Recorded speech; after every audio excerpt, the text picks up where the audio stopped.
Hello friends, ഞാനൊരു variety ചമ്മന്തി ഉണ്ടാക്കുന്നത്. തേങ്ങയുണ്ട് വെറൈറ്റി ഒരു ചമ്മന്തി. അപ്പോൾ ആദ്യം ചീരിട്ട് വെച്ചിട്ട് ഇത് ചൂടായിട്ടുണ്ട്. കുറച്ച് വെളിച്ചെണ്ണ ഒഴിക്കുന്നുണ്ട്.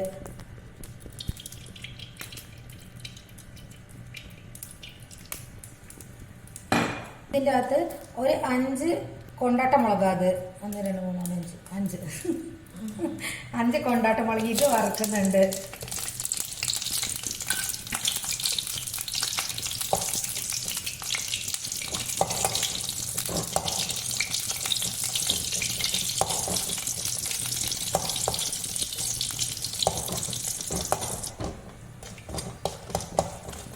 കൊണ്ടാട്ട മുളക് ഇത് വറുത്തിട്ട് ഇത് മാറ്റി വെക്കാം. ആദ്യം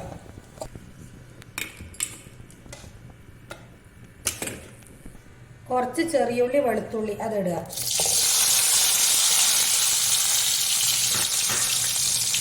ജീരകം,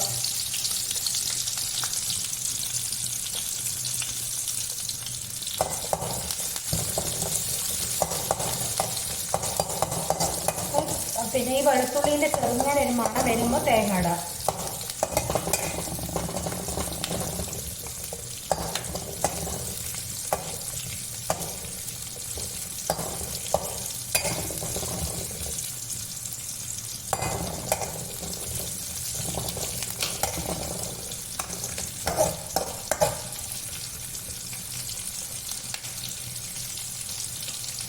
എന്നിട്ട് ഈ തേങ്ങ ഇടുക. അതിലേക്ക് ചെറിയൊരു കഷ്ണം പുളിയും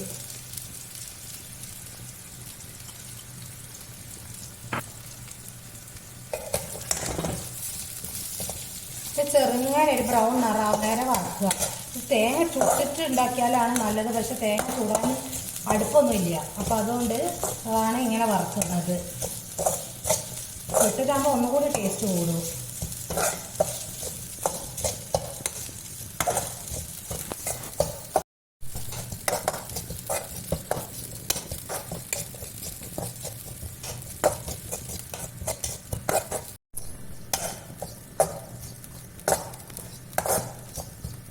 ഇത് ഞങ്ങൾ പരീക്ഷിച്ചിട്ട് വിജയിച്ച കാര്യമാണ്. അതുകൊണ്ട് നിങ്ങൾക്ക് കാണിച്ചു തരാമെന്ന് വിചാരിച്ച്.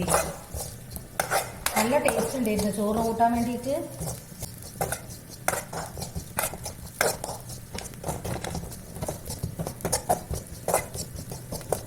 ഇങ്ങനെ ആയാൽ മതി.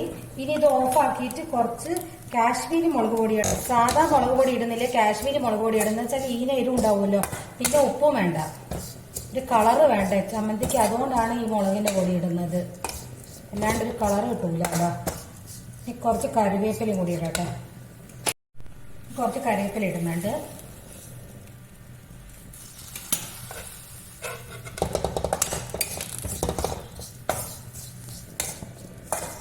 ഇനി ഇത് മിക്സിയിലേക്ക് ഇടാൻ പോവാം.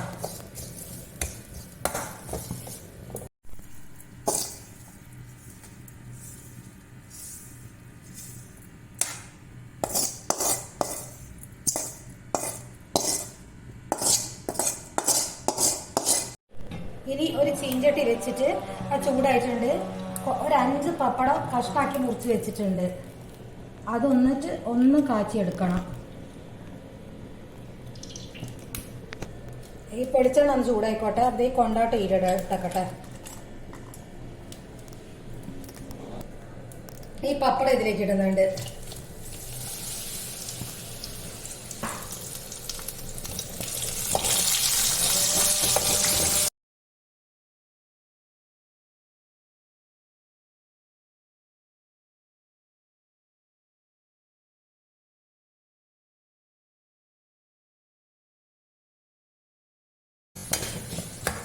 ഇതും കൂടി ഈ ചമ്മന്തിയുടെ അകത്തേക്ക് ഇടാം.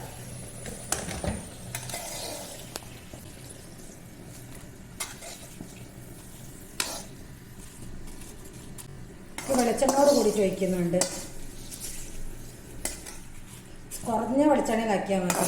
അതാ മുറിച്ചിട്ടിട്ടുണ്ടെങ്കിൽ അധികം വെളിച്ചെണ്ണ ആവൂല, വേഗം കഴിയുകയും ചെയ്യുമല്ലോ. ഇതൊന്ന് തണയട്ടെ, എന്നിട്ട് അരച്ചെടുക്കുക. ഉപ്പിട്ട് പോകണ്ട. ഉപ്പ് എല്ലാത്തിലും ഉപ്പുണ്ടാവും, അതുകൊണ്ട് ഉപ്പിന്റെ ആവശ്യമില്ല. ഇതാ ചമ്മന്തി അരച്ചെടുത്തിട്ടുണ്ട്. ഇനി ഇതുപോലെയൊക്കെ എല്ലാവരും ഒന്ന് ഉണ്ടാക്കി നോക്കുക. ഇഷ്ടപ്പെട്ട് ലൈക്ക് ചെയ്യുക, കമന്റ് ചെയ്യുക, ഒന്ന് സബ്സ്ക്രൈബ് ചെയ്യുക.